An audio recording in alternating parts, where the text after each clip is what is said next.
when you have such weak hands. What? I don't understand. You're so, dude, I do have small, weak hands, and I'm so glad you noticed that. James Corden took a picture with Sean Spicer, and everyone was so outraged about it that this absolute, pardon my language, spoiler alert, pussy, apologized. Watch. Some people have been disappointed by this photo. In truth, I'm disappointed by it as well. I've been reading a lot of harsh comments on Twitter today, and I hear you loud and clear. Truly, I do. So much so, I'm really starting to regret that carpool karaoke that we've taped with Steve Bannon. Feels like a mistake today. Now, with Corden, it doesn't really bother me because he's not even funny accidentally.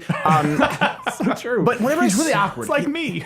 You know, and by the way, I would have sworn he was, when I found out he had a wife, I'm like, come on. That poor broad. But it always makes me really sad when I see comedians apologize. You know why? Because I know exactly what's going on. It doesn't get better for you. It's not like not like a relationship. You know, relationship where it's not a contract, it's a covenant. My wife and I, we were talking about this. Like my wife can, if she were to throw my clothes out in the lawn, I still love her, but I don't like that she did that, right? No. There's no covenant with comedians and the media, and they think there is. Like, hey, if I apologize, are we going to work? No, the goal is the goal now is they've achieved a battle on the way to winning this war. Dave Chappelle, when he apologized for telling viewers to give Trump a chance. For telling viewers to give Trump a chance. It's not like he went up and said, hail Hitler. He said, give the man a chance.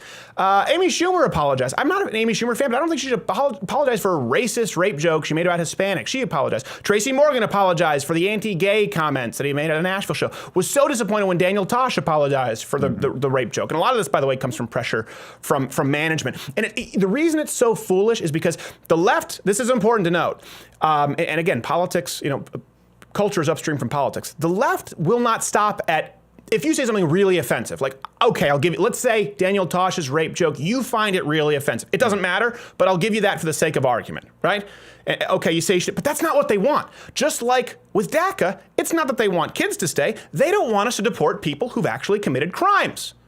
So they're not looking for what you think their goal is. Case in point, they want to tell you what kind of comedy you can do, period. Daily Beast writer. This article just went up, criticized Jerry Seinfeld's latest special. Let me read this. Jerry Seinfeld's stand-up comedy is still about nothing. But should it stand for something? Jeez. No! He's Jerry Seinfeld. They actually use the term perhaps woke at the point in the article. Well, thank you for telling one of the most prolific comedic writers of our generation how to do his job, Daily Beast columnist. Jerry Seinfeld, he didn't even take a picture with Sean Spicer, which apparently is an actionable offense now. He didn't even do that. He's just done what Jerry Seinfeld has always done his entire life. And I was like, well, yeah, but shouldn't you maybe not do that? Was that maybe like a really good opportunity? Isn't that maybe really good? Yeah, like I get how you're talking about peanuts on the airline, but what about police brutality? They get mad at you for things that you do, and then they get mad at you for things that you don't do. Like Jimmy Fallon actually apologized in an interview for not being mean enough to Donald Trump. He said, I didn't mean to humanize him. Oh, so you're apologizing for not treating a president inhumanely? This is what the left wants from you? Jimmy Fallon, it wasn't like, hey, Jimmy Fallon, you made a rape joke, so you should apologize. Yeah. No, it was, Jimmy Fallon, you treated Donald Trump as you treat every guest. Don't you think you should have been mean to the guy?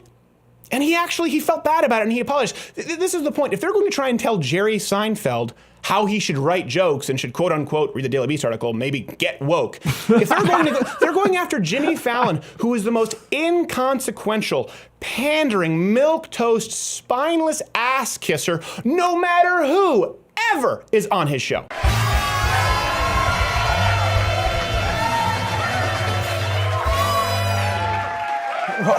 Hey, welcome to the show.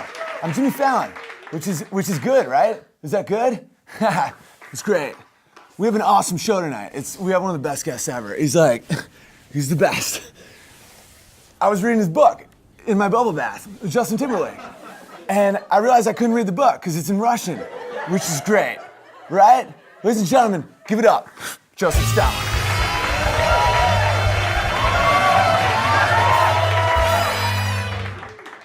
So great. Who was the last one to clap? Who was the last one to clap? It's great. I don't understand why you have so many nice things when you have such weak hands. I don't understand.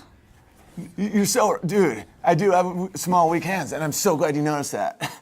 How great is that? You just pulled me back into his masculine world. It's so great. So tell me about this thing, communism. Sounds In so... Russian winter, a man is only what he can endure. Whoa. Every man can have pet dog. But which of you men can eat that dog?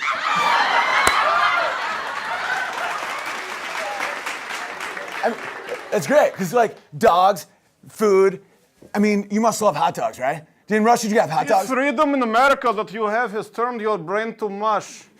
It has turned your men into women like your faggot Fallon. Your neighbors will look away when we take you. They always look away.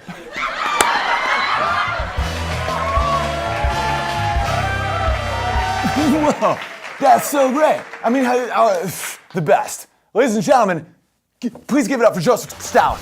And nobody stop clapping, because he kills that guy. When you get home, you'll find your wife and children are dead. Whoa. When we come back, me and Henry Styles are going to be whacking each other off on a Ferris wheel. And then we play beer pong with Kim Jong-un. Hey, did you enjoy this video? Here's the thing, you're here, this is the end of it, so we don't care because you already watched it. But if you really didn't like it and you want to justify it, leave a comment below telling us why you didn't like the video. And if you liked us, let us know. And subscribe to the channel, because that lets the overlords at YouTube know that, you know what? You're all right.